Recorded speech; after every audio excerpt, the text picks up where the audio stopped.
Our moderator for the session is going to be Karen Von Hippel, who's graciously agreed to moderate the session for us. She's the co-director of the Post-Conflict Reconstruction Program at the Center for Strategic and International Studies. Karen is on the World Economic Forum's Global Agenda Council on Fragile States.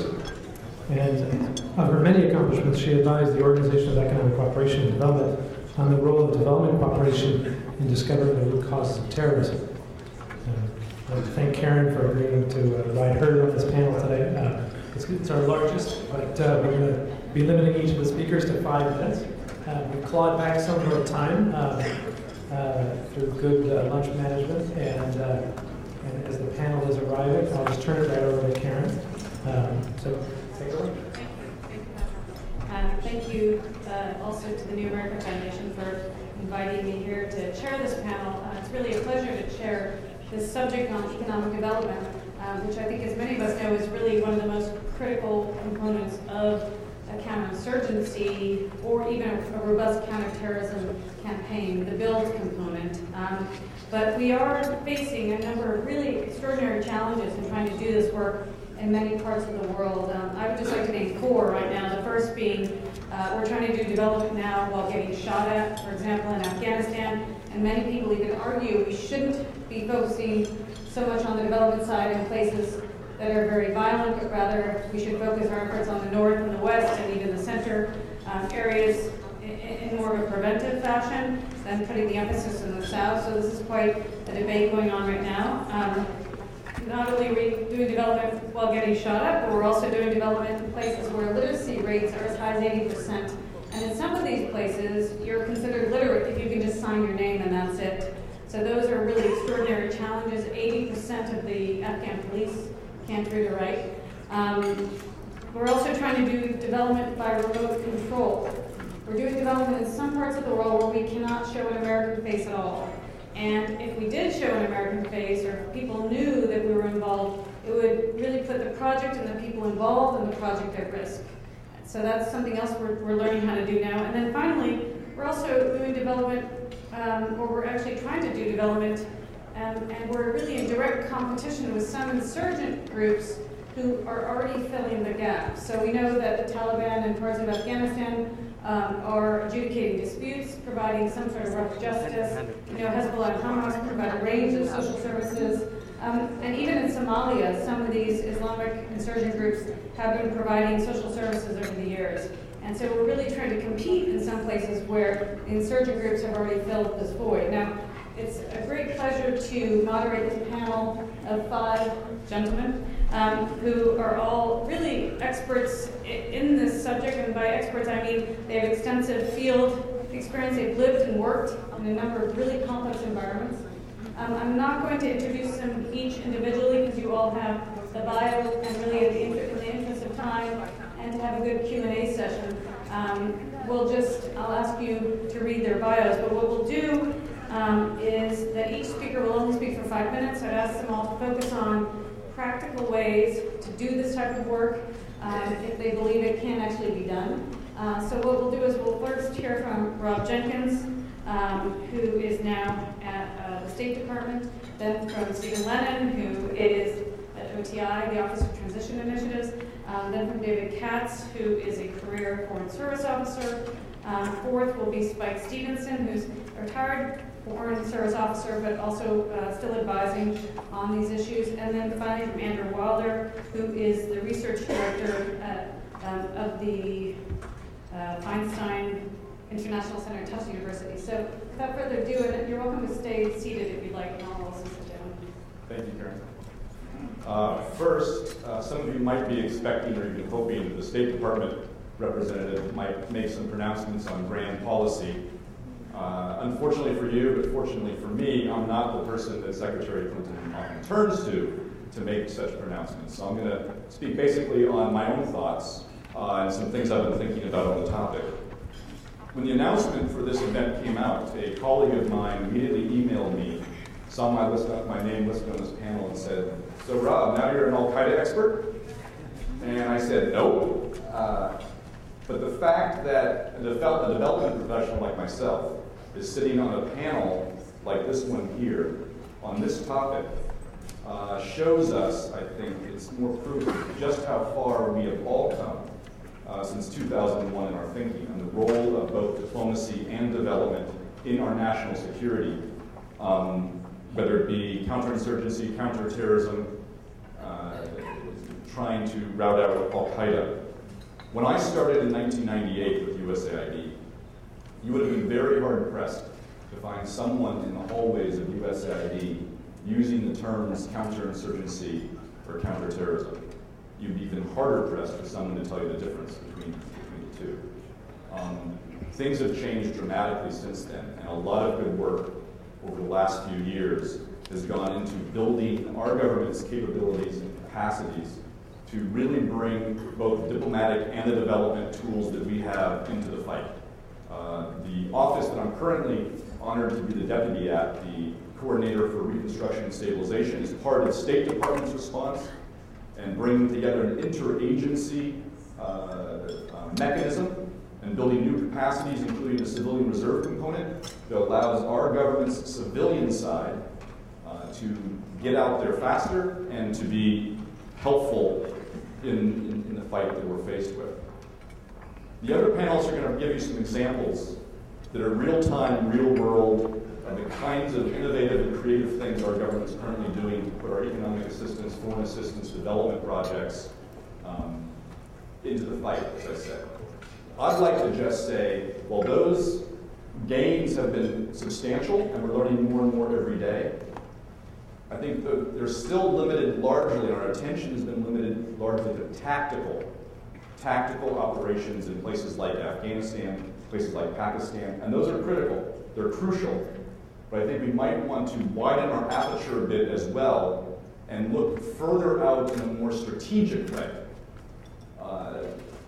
If we're trying to counter terrorism or counter insurgency, it's a lot harder if the insurgency is already there, the terrorism is already happening. That means we're already on the defensive. We're already on the ropes.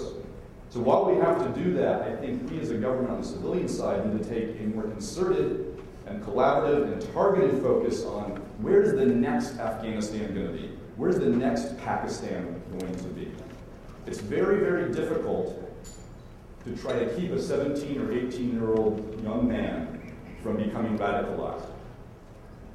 It's less difficult if he has grown up in an environment and within a society that is not radicalized.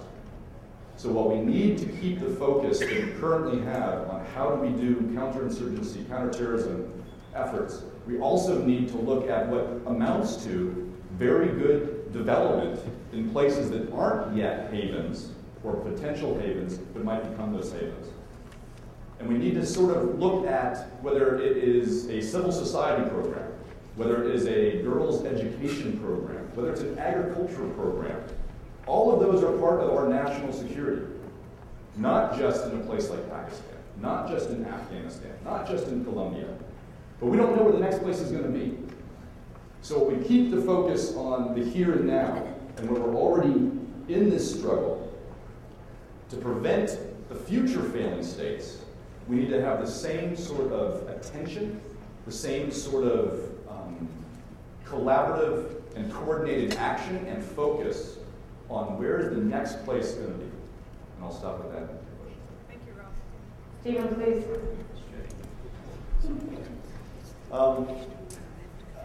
I work for USAID, the Office of Transition Initiatives, and just to mimic what Rob started off with, for those of you who expected to get some specifics about OTI programming policy, I'm not going to provide that. But I will speak about some of the things I've observed over the past 12, 15 years working on contingency operations, and very rarely would I characterize those as development programs. Just to jump off what Rob was saying, thinking about the next place where we should work, the next place where development assistance would be relevant to avoid radicalization of populations. I fully support that. I think it's very, very important. But I want to talk to you about what is important about development assistance or contingency operations in places that are already radicalized. I'm going to speak a bit about my experience in Iraq, Pakistan, Afghanistan, and working in these programs, and the precepts in designing programming that I need to get rid of that are from the development briefcase. Too often we design programs for development ends when we should be designing them for stability ends. This is counterinsurgency programming in particular. And one of those, I think, precepts of development assistance in the design phase is that programs get designed for an audience that sits within 495 Beltway, that's sitting in this room. And that's not what we should be thinking about during contingency operations, counterinsurgency operations. We should be thinking about the local context. The people who live in Wana, the people who live in Mingora, the people who live in Arghandab and Garmsher, and et cetera, et cetera, et cetera. Something that designs and plays well here very well may not be designed appropriately or play well in the field. And I think that we need to think about that again and again and again. A lot of advancement has been made in the same halls that Rob was referring to earlier. There's been a lot of education, but we're not there yet. We really need to go back and think about how we design our programs. So the audience is acutely important. Next, how do we measure things? It's much easier. It's possible to develop to measure development indicators. It may not be entirely possible to measure stability indicators because a lot of that is attitudinal. It's qualitative. It can't be quantified as easily. I'll get back to my first point about the audience. The audience here wants to very much appreciates getting measurable indicators back. That's how we get our money, that's how we spend it. And it's very difficult to do that when you're not trying to achieve a longer-term development goal, but instead trying to affect stability in a very local context. Thirdly, there's a development precept called sustainability. And sustainability is not always appropriate, although it's certainly a laudable goal for development, for economic development, that things are sustainable. But when doing counterinsurgency programming, the thing you're working on today may not be sustainable a year from now. You're only trying to affect a very localized political context. The optic of how assistance is delivered, Karen referred to this a little bit in her opening remarks. The optic of how it is delivered and the mechanisms that we use are very, very important and are not thought about enough, in my opinion, although this is getting better and growing, in advance of deploying the mechanism. We need to think about what is it going to look like when that assistance is given out in Wana. Is it going to look like something that we would do in the places that Rob referred to? Or is it going to look radically different because it needs to be appropriate to an already radicalized population? My penultimate point is about simplicity. It's very often the design phase of counterinsurgency, what turns out to be counterinsurgency programming, or done in a counterinsurgency context. We try as an industry to get it right, to get everything correct, to fill all the boxes. And then when it's put into the field, it doesn't fit. It needs to be much simpler in the design phase so that it can be flexible when it's rolled out. And lastly, something that Rob and I have talked about many times, we need to be less risk adverse. Not everything's going to work all the time. We're going to have flub ups and failures, and we need to accept those because we can't in advance design things in a way, in a counterinsurgency environment, that we're going to have it right every single time. Great, well, thank you. So far, so good. Yeah. Please.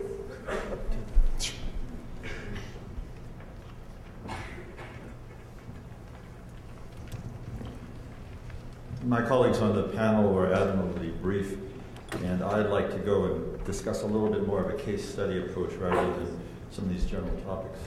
First, I'd like to offer the disclaimer that my remarks and views are mine alone, and they do not represent the policies or positions of the Department of State.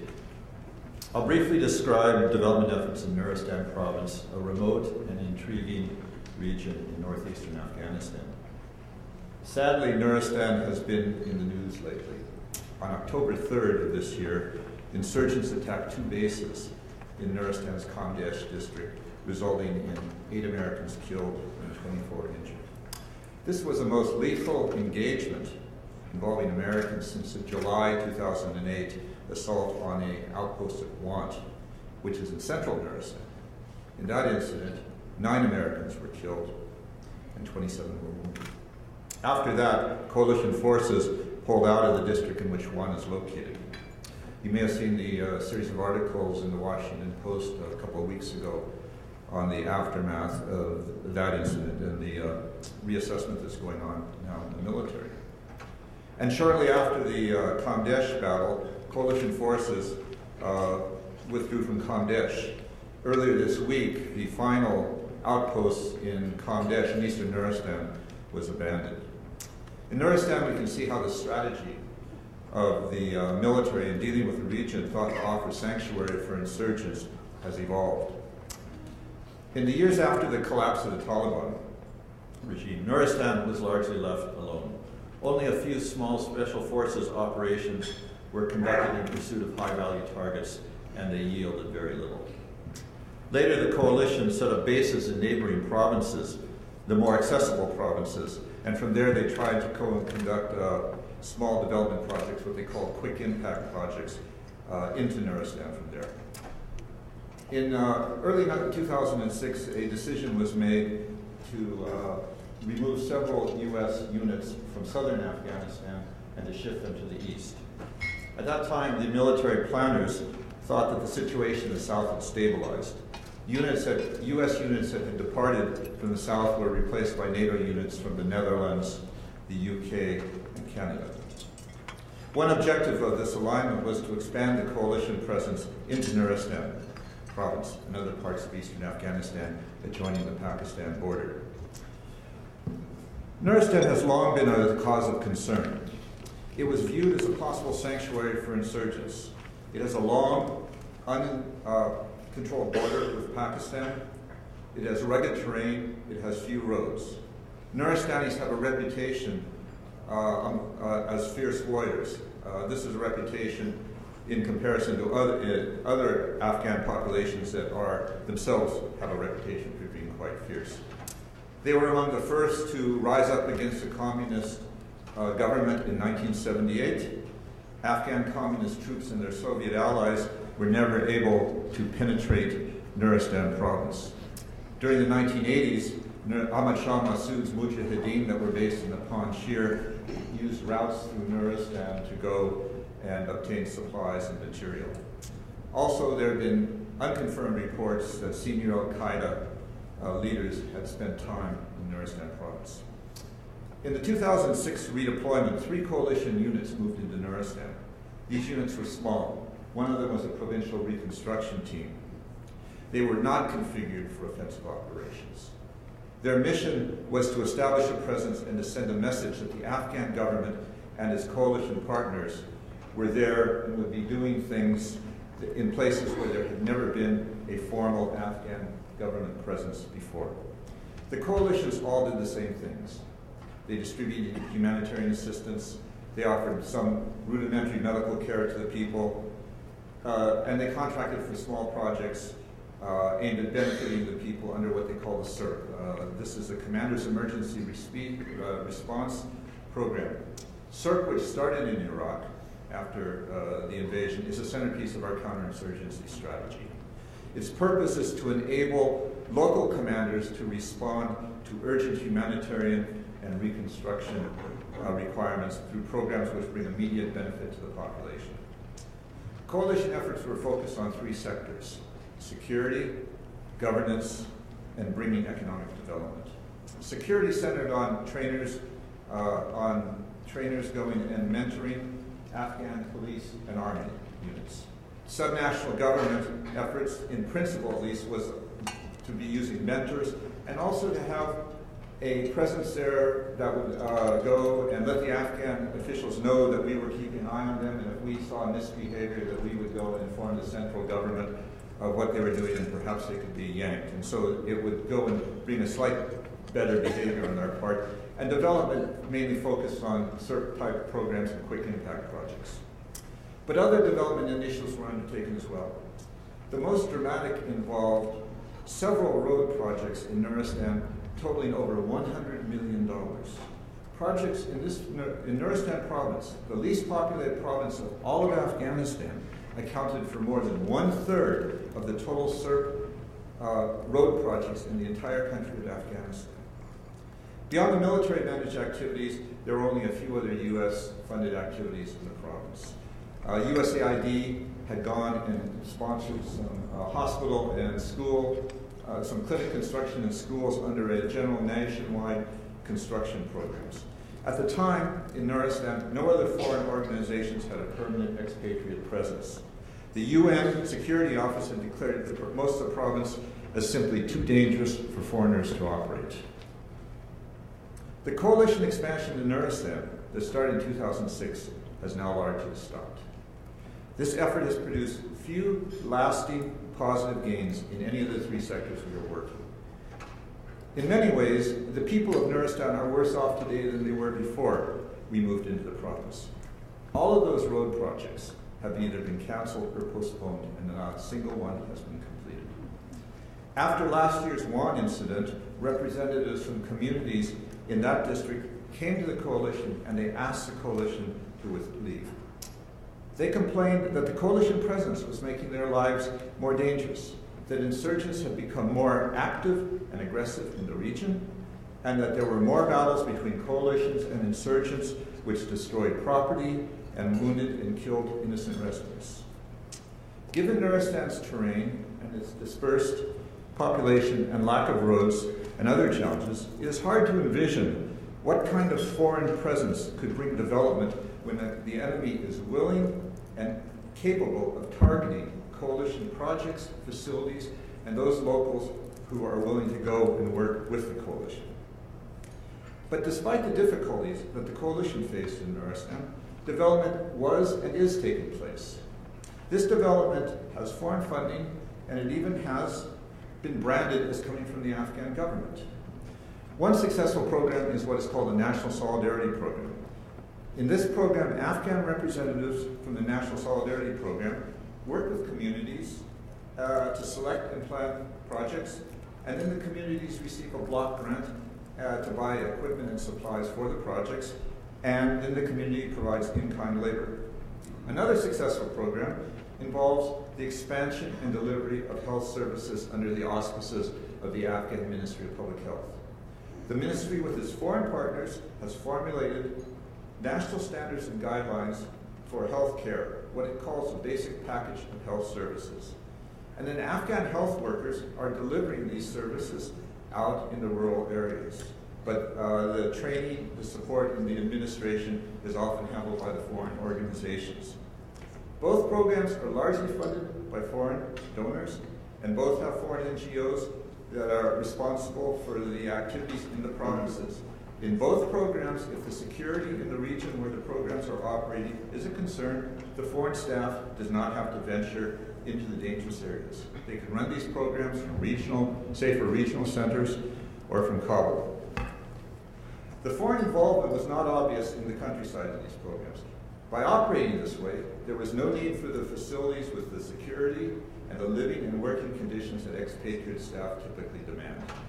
And both the NSP and the Ministry of Public Health Services face problems in rural areas, and they're beset by many deficiencies. Still, they are able to operate despite their clear connection with the Afghan government. Another successful project exemplifies what I call tooth fairy development, because it comes out of nowhere. This project funds micro-hydro electricity generators in rural communities that do not have any other electrical source. Funding for this program comes from the military, from the US military. The implementing organization is a small Kabul-based company, and the company does not divulge where this money comes from. So if they go into a community, they say, we want to build this for you, but they don't say that this money is coming from the U.S. military. Nor do they try to tie this activity in any way to the Afghan government or the coalition. The company simply focuses on building the project, getting it operated, and it is able to operate in a district of Nuristan that the United Nations has declared as having been under enemy control for many years. It is a no-go area for foreigners. These projects are bringing material improvements to the Nuristanis. For those projects that are openly identified as coming from the government, it is likely that they are also boosting the people's appreciation of the benefits that can come from their government. All these programs are labor-intensive and small-scale. They require staff that are familiar with the region, competent in the local languages and the communities. This type of knowledge and expertise is something that most foreigners do not have, and certainly not the U.S. military. In assessing what succeeds in bringing benefit to people of a place like Nuristan with its difficult, insecure environment, these indirect programs likely will come out far ahead by any measure compared to the larger and more expensive efforts where there's a foreign presence in the area, which is involved in overt and direct program management and implementation. In a situation we find ourselves in Afghanistan today, we look to economic development to serve purposes beyond simply improving the material well-being of the people. One of the purposes is to build popular support for the government. And for what is being accomplished in Nuristan, it appears that these development projects are succeeding on both counts. As to other ends that the development projects may be instrumental to achieving, I believe that Andrew Wilder will be addressing that in his remarks. Thank you. Thank you, David. Over to you, Mike. Oh. Thanks very much. First of all, I'd like to explain a little bit about, I agree absolutely with what Stephen Lynn was saying regarding stabilization, lowering our sights.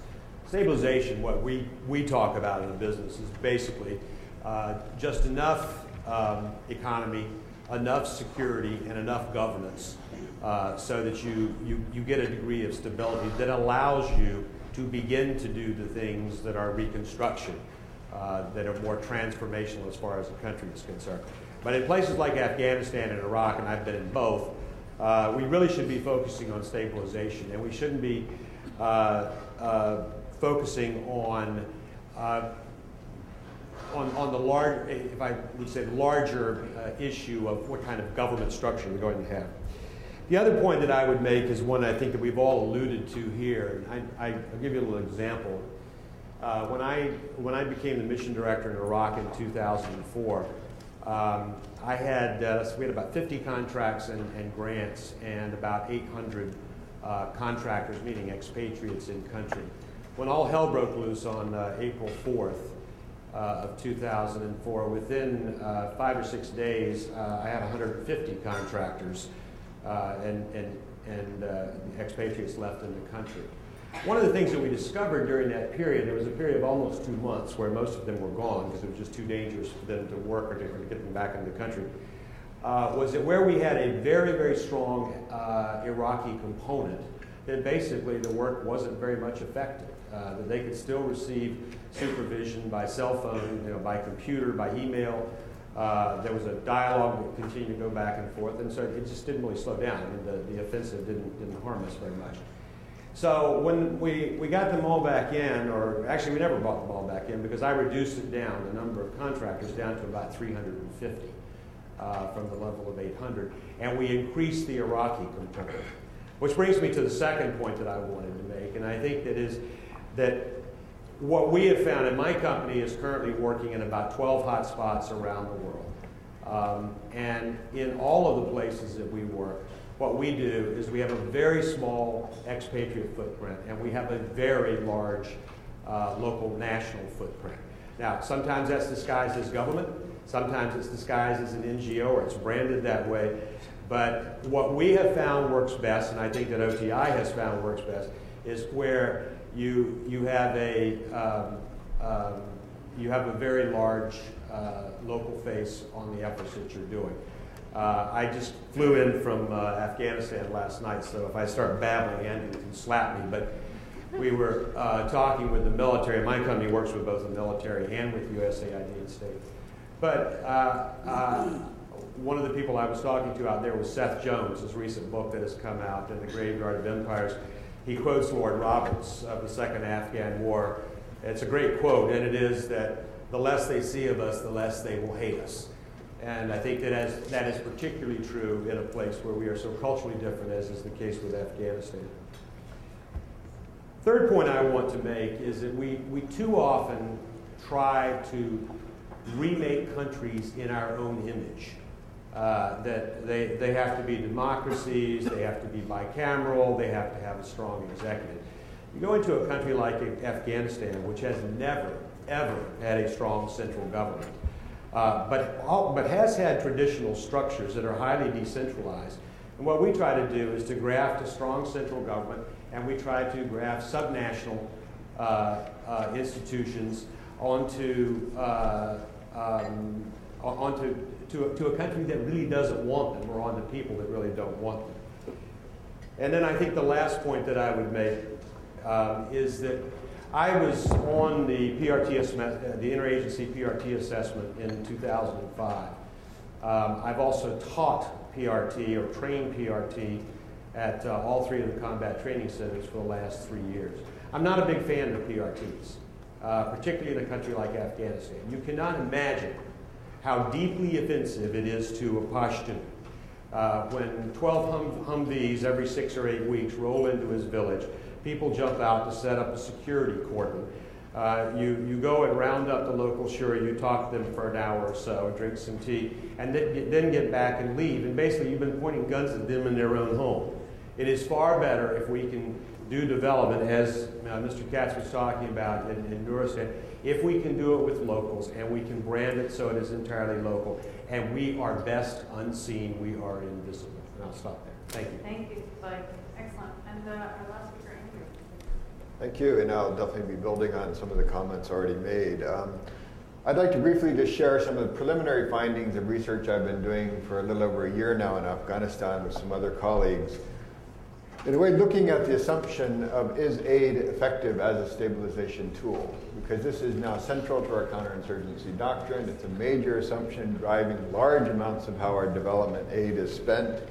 It's also resulting in a much higher share of the development budget now being channeled through military channels, so lots of impacts. And we see this assumption expressed in many ways. I mean, very famously by our current ambassador, where the road ends, the Taliban begin.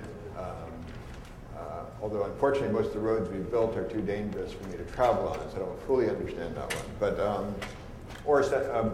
then Senator Biden, coming back from Afghanistan, expressed at the Council of Foreign Relations, how do you spell hope in Dari and Pashto? It was ASPHALT, asphalt. I mean, that this is, and we heard from David about how in Kunar, a small province with a very small population, $100 million spent on road building there. So it's a very powerful assumption driving now our counterinsurgency strategy in some ways there. However, there's remarkably little evidence that aid in the Afghan context, and I want to emphasize that's where I'm doing my research, that's what I'm talking about today, does indeed have a stabilizing impact. And I think I'd like to raise a few areas where I would question this. First of all, just looking back at Afghanistan's history. You could quite convincingly, I think, argue that it's been the efforts to modernize in Afghanistan that have been amongst the most destabilizing dimensions, whether this is the period of King Amanullah from 1919 to 1929, when he pushed an Ataturk-style modernization agenda, which led to quite a backlash in the conservative rural hinterland and ultimately led to his overthrow. Let's also not forget that from 1960s and 1970s, Afghanistan was one of the largest per capita recipients of foreign aid in the entire world as part of the Cold War effort to win hearts and minds, with the Soviets having major infrastructure development projects, the US competing with that. Lots of money was spent in that period, again, to try to win hearts and minds.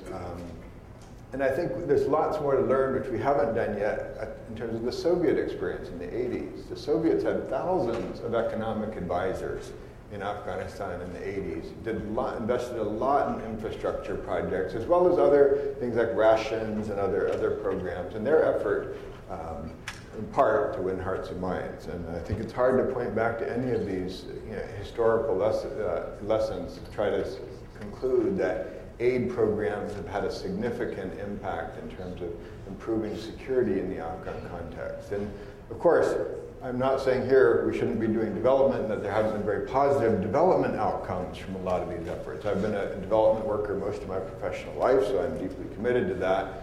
But I think it's simplistic to assume that development processes are in themselves stabilizing, because there's lots of evidence to the contrary.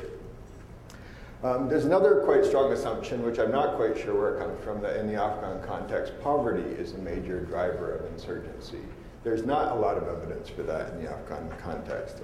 For one, if you looked at a poverty map of Afghanistan, the poorest regions would probably be amongst the most secure, whether that's the central Hazarajat region or the northeast Badakhshan region. So I think we should avoid simplistic assumptions that poverty is a major driver of the conflict there. I mean, the Afghan state has historically not derived its legitimacy from delivering social services.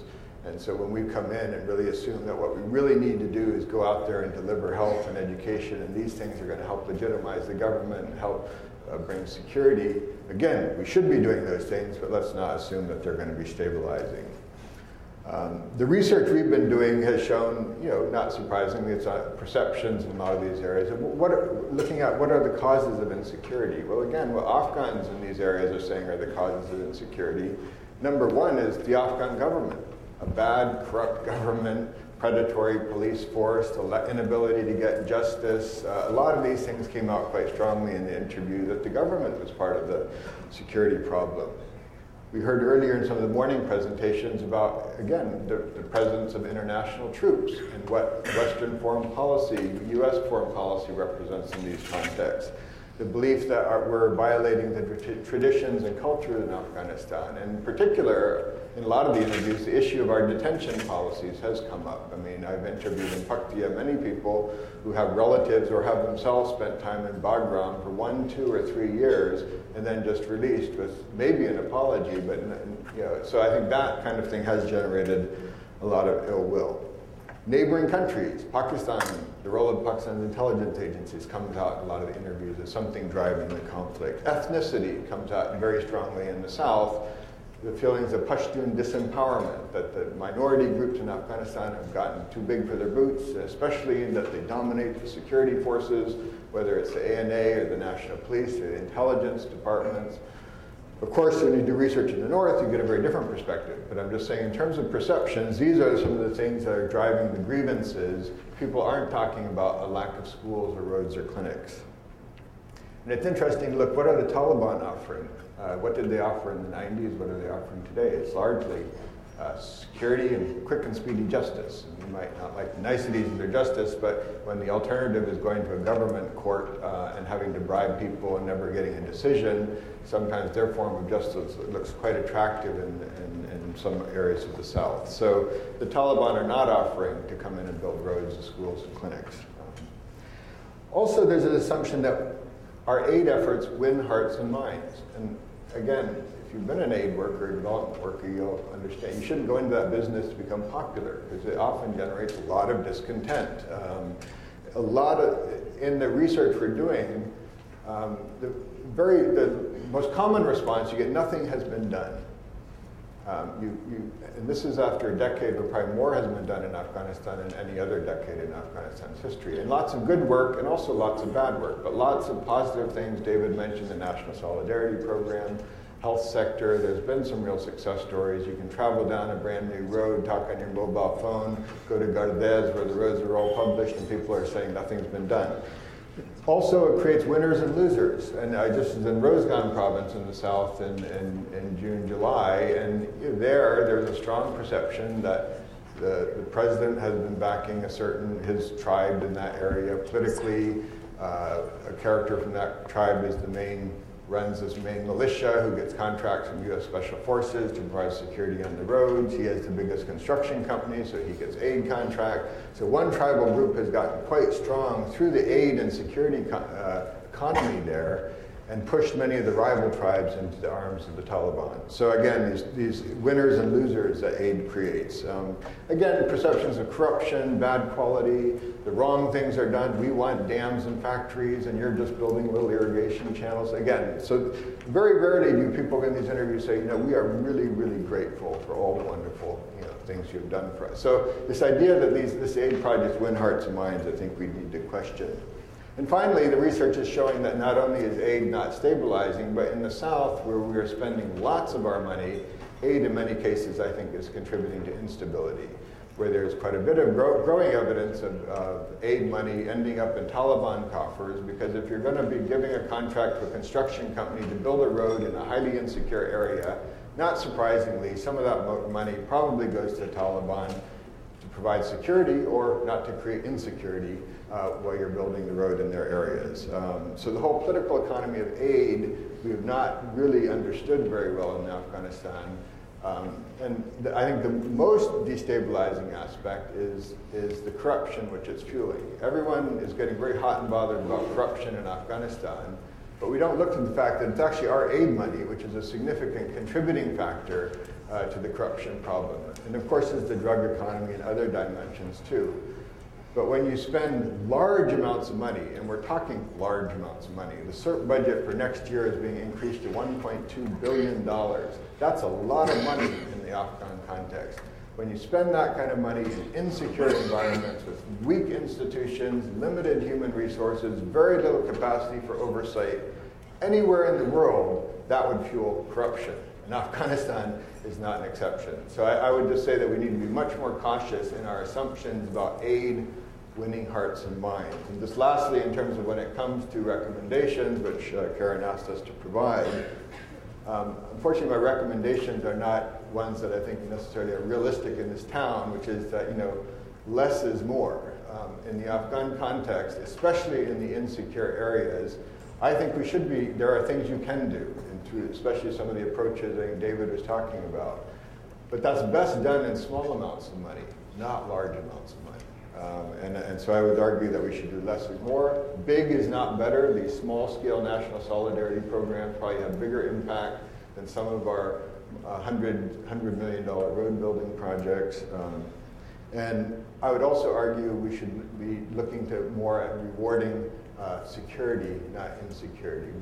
Our current policy creates perverse incentives of rewarding the insecure areas of Afghanistan and penalizing the secure areas.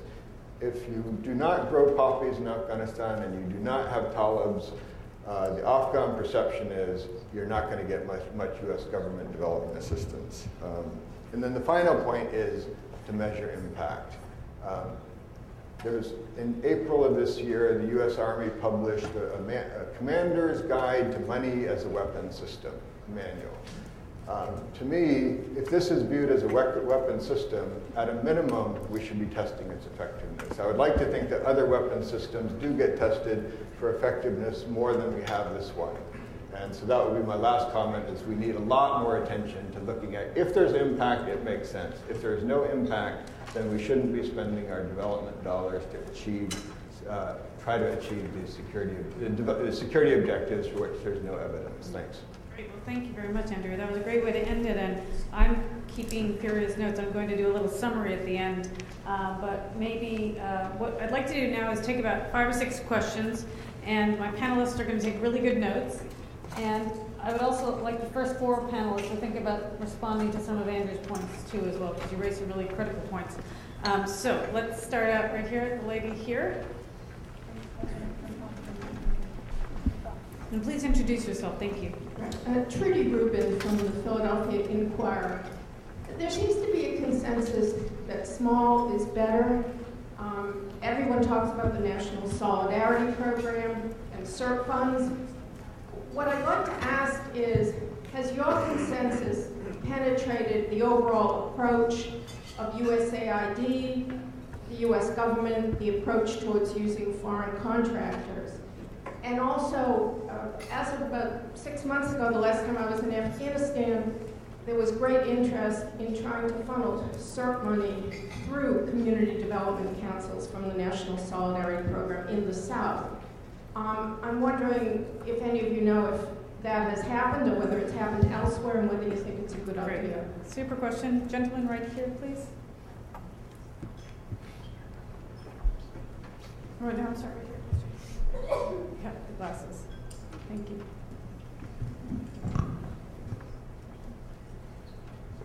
Thank you, Jeff Steinberg. In light of the general critical tone of your comments on both the impact of our counterinsurgency presence and the flaws and failures of the various development efforts, I'd like your on-the-ground assessment of what would be the consequences were we to just leave Afghanistan, concentrate our efforts on stabilizing Pakistan. We heard during Vietnam that we had to stay after we were entrenched there because of the domino theory, proved in the long run not to exactly be accurate. So what would be the consequences of just a pullout of our military presence in some of these projects that are less than successful? Okay, so the gentleman over here, Ashley, and then the gentleman all the way over there.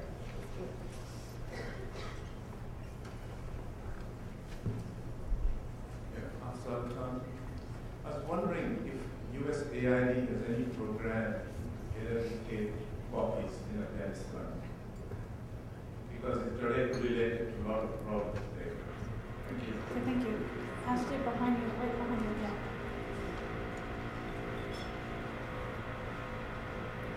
Thanks, Mary. Ashley Chandler, CSIS. I just have a question regarding private sector development in Afghanistan. Maybe you can speak on that.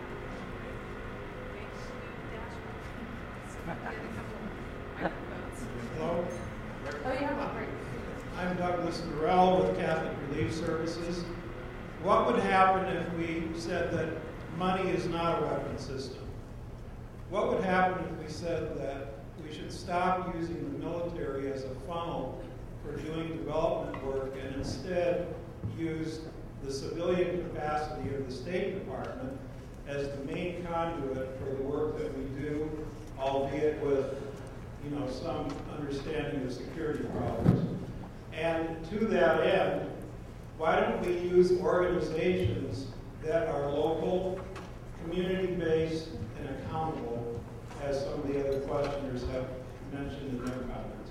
Do you guys mind if we take a few more panelists? Or you can take more notes. Okay, great. So this gentleman, please. Anthony Collin, writer and consultant. A tough question. Does anyone want to volunteer the best overview on what's best to do next 5 to 10 years? Increase military involvement or reduce it, and how to help the country solve its own problems? It's a tough one. Okay. I think we'll go to the panel. Let's start with Andrew now at the end first and work our way back. So just take really which questions you want to take, and at the end I'll make sure that all of them have been addressed, I hope. Okay. I think I wanted to reiterate that I'm not saying, again, that all development efforts have been for naught in Afghanistan. I wanted to emphasize lots of very good development work has been done. We have probably the best health sector in Afghanistan now than ever before in the country's history. I'm arguing, however, that that doesn't necessarily translate into improved security. And so I think we need to value development, because development is good in and of itself, even if it doesn't have a stabilization benefit. So I would argue that we don't have evidence of the latter, but that there is a development impact. The thing on foreign contractors, I think one of our concerns there is, again, the more money we put into it, there is, I think, a growing mafiaization of the construction sector in particular, where the biggest bucks are going. And so I think Ambassador Holbrooke is talking about we need to put more of an Afghan face on things. And, in principle, I certainly agree. However, you need to be fairly aware of who are the Afghans who are benefiting from the hundreds of millions of dollars in the construction sector, because there is some evidence that there are a few fairly large players at the top of the political hierarchy who are quite deeply involved in the whole construction sector who are winning a lot of the contracts. And so you do have a political elite being created who have a vested interest possibly in maintaining the status quo because lots of money is being made off this current construction and contracting sector. In terms of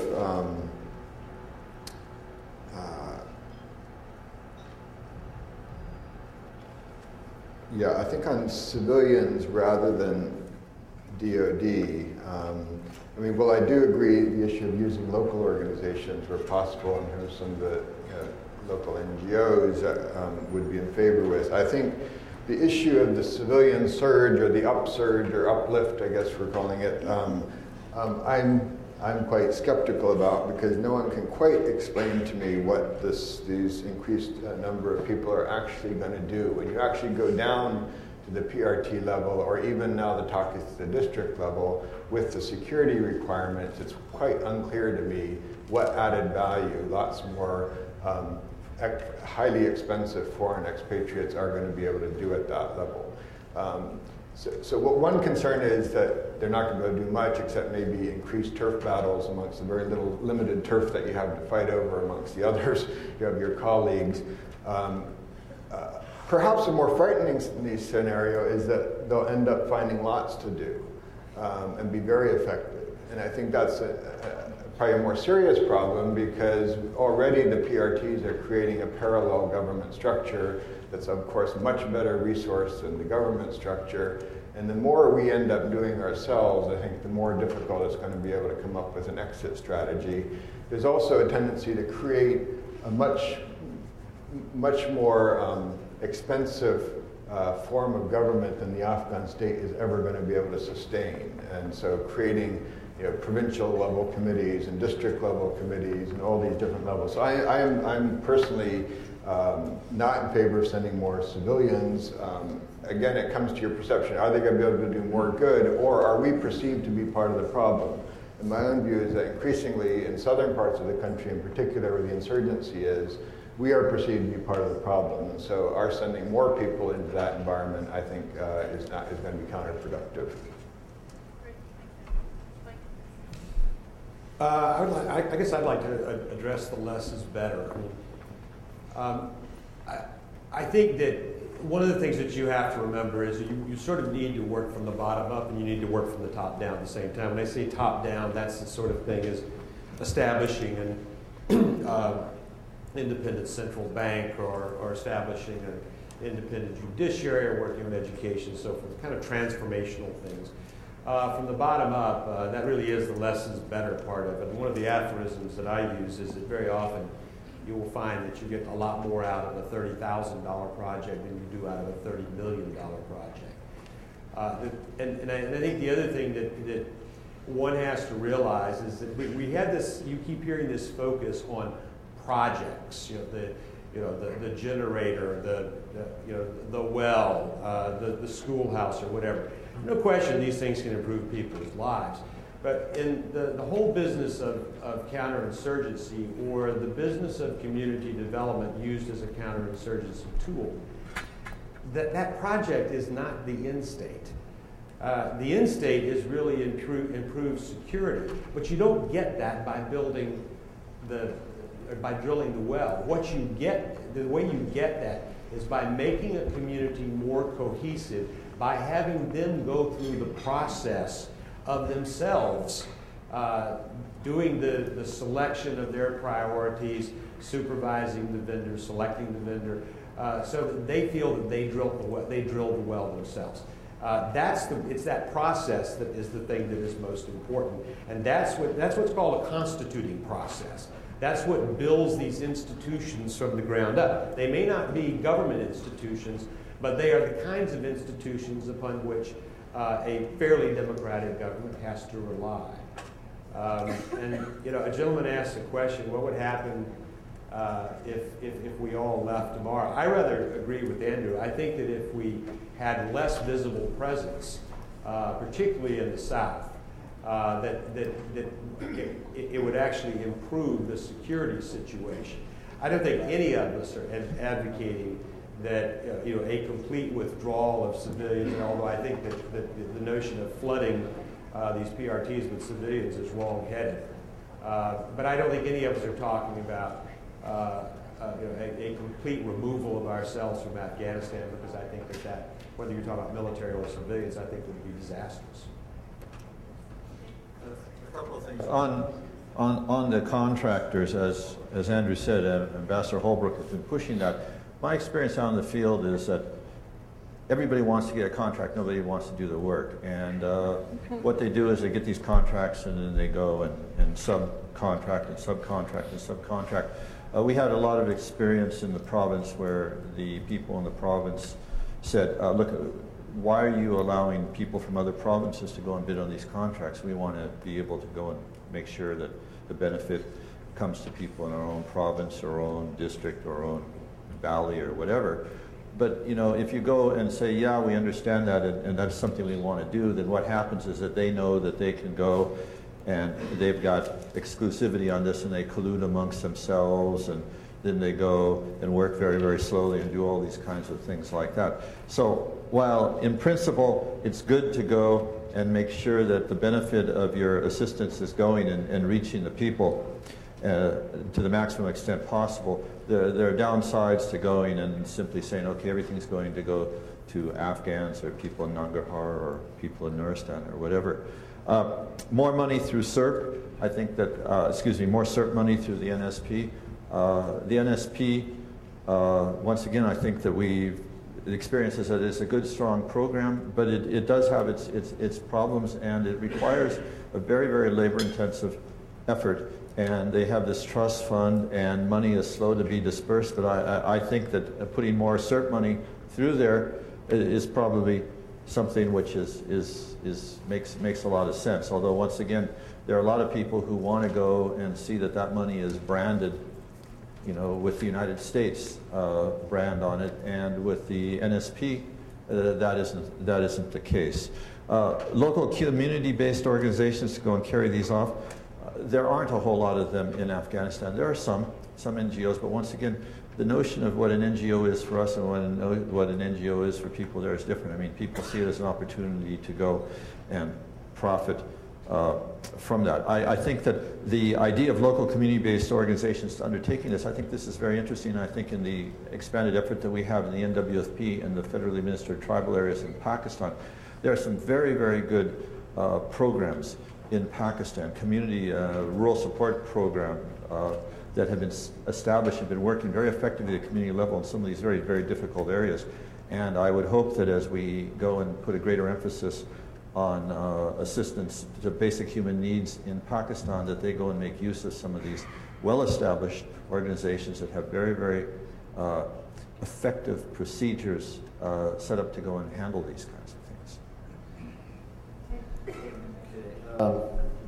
Again, my comments are my own. They don't represent USA opinion or policy. Just to follow up on what you were saying about the rural support programs in Pakistan, they're not in FATA. They don't exist in FATA. The NSP in Afghanistan exited host province when the security situation got really bad. NSP is also implemented largely by international NGOs because, as you pointed out, there are not very many local organizations with the ability to do this in Afghanistan. Although the optic that the NSP program uses is the type of optic I was referring to. These programs are designed to really think about how the assistance is delivered on the ground. Somebody asked a question specifically about USAID programming in Afghanistan and about poppy eradication. I invite you to go to the website to get your information. But I do know that USAID used to be involved in a large-scale alternative livelihood development program. I'm not sure if that's still ongoing. I haven't been up to Afghanistan for some time. If I can start with Mr. Steinberg's question, I'm not sure if he's still there. There's a lot of ways to look at whether or not why we shouldn't just leave Afghanistan, but I would just posit one of them is there's a moral imperative to help the Afghan people. And as you can tell from the different views you've heard expressed here, None of us has the silver bullet. None of us knows exactly the best way to do this. And that's why I welcome Andrew's comments and the kind of research that he's doing. This is difficult business. This is hard stuff. And we need to keep looking at it and asking ourselves what works, what doesn't work, learn those lessons, recalibrate, and then ask again and recalibrate again. That's on this Afghan specific question. Going to Trudy, your question. There's a phrase that's getting more and more usage in town, and I use it a lot when I'm sitting at a conference or a meeting and you're talking about some other part of the world, and everyone's always talking about Afghanistan and Iraq. And I like to say that not every lesson learned should be coming from Afghanistan or Iraq. On the other hand, when you're talking about Afghanistan, there are lessons from around the world that you can look at. And there's nuances and there's outstanding questions, but small is beautiful. As Spike said, the objective is, and it's not to win hearts and minds per se, but the objective is perception. Perception is everything in these environments, whether it's Afghanistan or whether it's Haiti or whether it's Somalia. If I'm a young man or a young woman and people are saying my life is supposed to be getting better and I don't see it getting better, I'm not going to buy into the system. And it's very hard.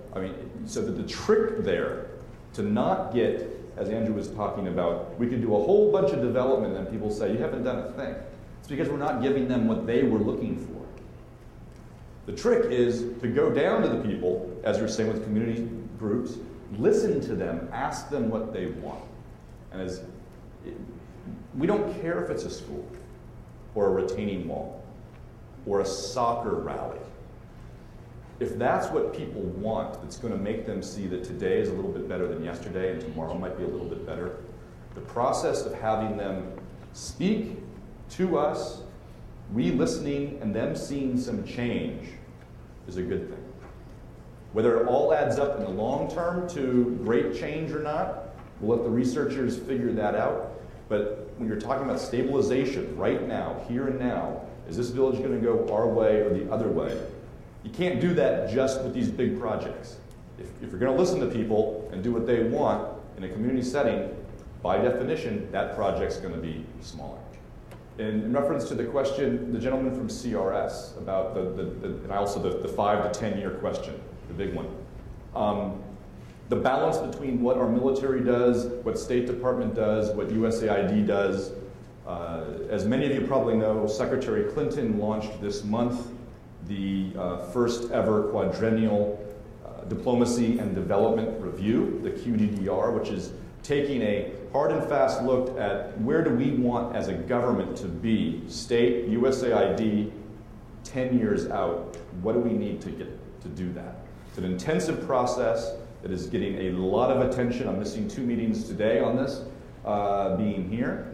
It's an intensive process with extremely tight deadlines that is really taking a top to bottom look at what are the right tools, what are the tools we don't have, what are the tools we have that need to be improved upon, and perhaps what are the tools we no longer need.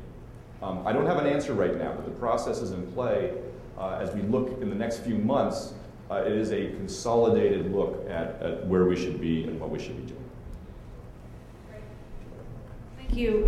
I've been informed that we don't have time for another round of questions, so let me just do a really brief summary of 6 points that I think that were generally areas of consensus, although they may shake their head and say no, Karen.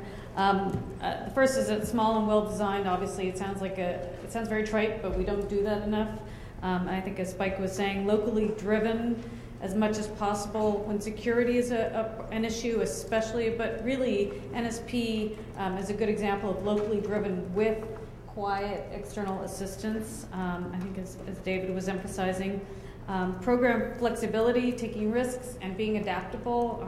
Just as Rob was just saying, recalibrating. There's nothing wrong with recalibrating. We should always be changing the way we do things in every type of situation. There's no such thing as one way of doing development work. Everywhere is different.